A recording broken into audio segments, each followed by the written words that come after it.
Hello everyone. So right now we are doing something new. We're doing something called the midweek update. So we're going to cover a few things.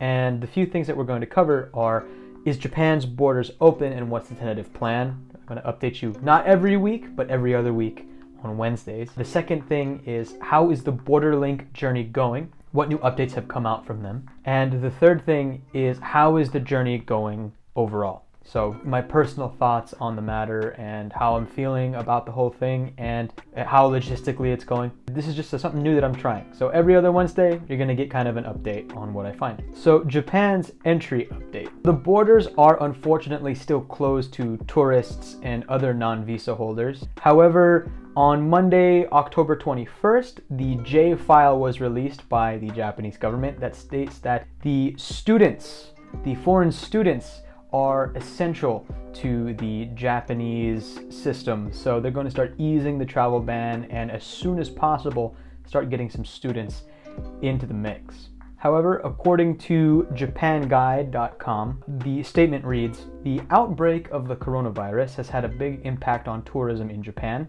The country's borders remain closed to international tourists, and there are no signs that the borders will be open to considerable numbers of tourists in the near future. The current state of tourism is that the borders are closed." Despite what people are saying online, some speculate that the end is definitely in sight, as the government is deciding to definitely ease the travel ban, ease the process of getting into the country. However, no tentative date has been stated as of yet. On the Borderlink front, there's been a massive update. Basically, a whole new newsletter has come out, newsletter 3, as well as some other different updates in terms of the COE, or the Certificate of Eligibility. On the newsletter that was sent out recently, it has a few things that are worth noting. One is the COE application checklist, or things that you're going to need for that. The next one that I find the most interesting is the Hanko stamp of application. So in Japan, instead of writing your signature every time and writing the kanji every time, or your katakana name, they basically will give you a stamp and it acts as your signature. So they're saying that by the end of the application process, we're going to have to apply for one of those and it'll be official, which I find to be incredibly cool.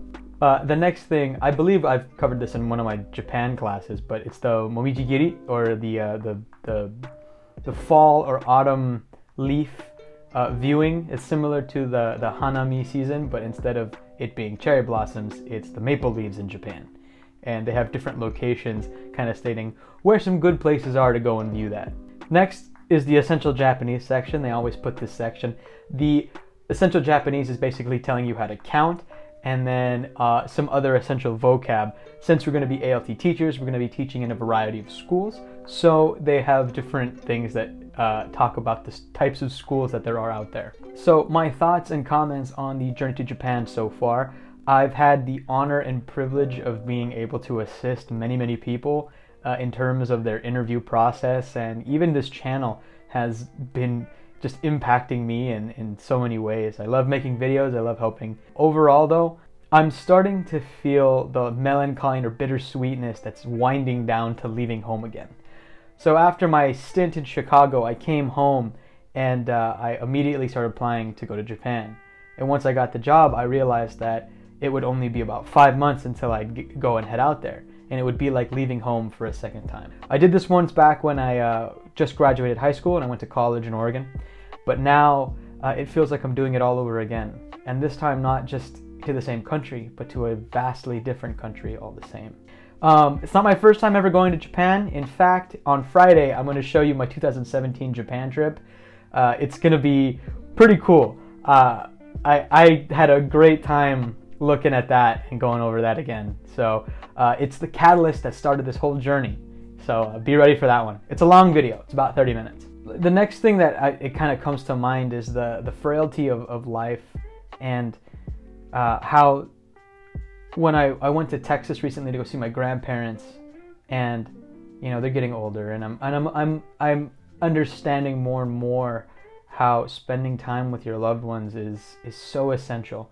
Tomorrow is not promised, and we really need to take every opportunity we can to tell the people we love that we love them. So if there's someone in your heart as you're hearing this message, I challenge you to call them up or to message them or to do something and tell them how much you really love them, because there's not enough of that in the world today, and we really need more of that. And sometimes the people that we see today, we won't see tomorrow. So please, please go spread the love. Besides the touching moments, on a completely logistical standpoint, I have turned in all of my paperwork so far to get my certificate of eligibility, and I'm very, very excited to go and do that. I'm gonna need to actually go to a completely different island and go to the consulate over there and actually go there and get my visa when it's time. So be ready for that video whenever that happens. I wanted to say I'm so incredibly happy that you're here, that you stopped in for this brief message, and I look forward to releasing more content to you when things happen. Please, if Japan has always been one of your dreams and you've always wanted to go and you've always wanted to maybe teach English or just go and live in Japan, apply to Borderlink. They are an amazing company, and they're actually the company that's sending me out to Japan in early March of next year. So please, please, please apply. There's gonna be a little QR code. Scan that with your phone, send it in. You never know what might happen. Every opportunity is key. Please don't let this pass you by. If going to Japan has always been something you wanted, this is your opportunity. This is your chance. Well, with that being said, that's the Wednesday update. I will see you in 2 weeks for another Wednesday update. I love you all. Thanks for coming. I'll see you in the next video.